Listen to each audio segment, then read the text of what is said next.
ఎమ్మెల్సీలుగా కోదండరామ్, అమీర్ అలీ ఖాన్ ప్రమాణం చేస్తున్నారు. ఎమ్మెల్సీలుగా ప్రమాణం చేయించారు చైర్మన్ గుత్తా, హాజరయ్యారు పొంగులేటి, పొన్నం ప్రభాకర్. ఒకసారి మనం లైవ్ లో చూస్తున్నాం.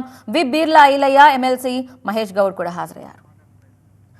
ప్రస్తుతం కోదండరామ్ మాట్లాడుతున్నారు, లైవ్ లో చూద్దాం. అందరూ కూడా సహకరించారు.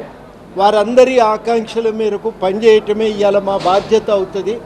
తప్పనిసరిగా ఒక బాధ్యతగా స్వీకరించి ప్రజల ఆకాంక్షల సాధన కోసం, ఉద్యమ ఆకాంక్షల సాధన కోసం, అమరుల ఆకాంక్షల సాధన కోసం మేము నిలబడి పనిచేస్తామని ఈ సందర్భంగా హామీ ఇస్తున్నాం.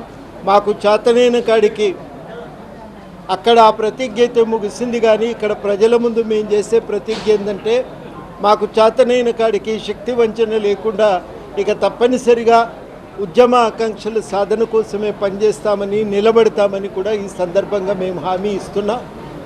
ఈ హామీని నెరవేర్చడానికి శతవిధాల మేము ప్రయత్నం చేస్తామని కూడా స్పష్టం చేయదలిచినాం. మిత్రులందరికీ కూడా మేము ఒక మాట, ఇవాళ ఈ స్థాయిలో ఉన్నామంటే అనేక మంది బలిదానాల ఫలితమే. మనం తెలంగాణలో ఉన్నాం.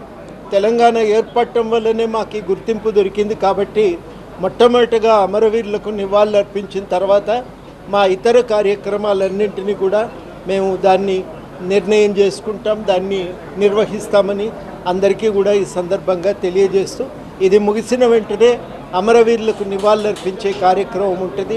ఇప్పుడు నాతో పాటే ఇవాళ గన్ పార్క్ వద్ద అమరవీరులకు నివాళులు అర్పించే కార్యక్రమం ఉంటుంది. ఇప్పుడు నాతో పాటే ఎమ్మెల్సీగా ఈ ప్రమాణ స్వీకారం చేసిన అమీర్ అలీ ఖాన్ గారు మాట్లాడతారు.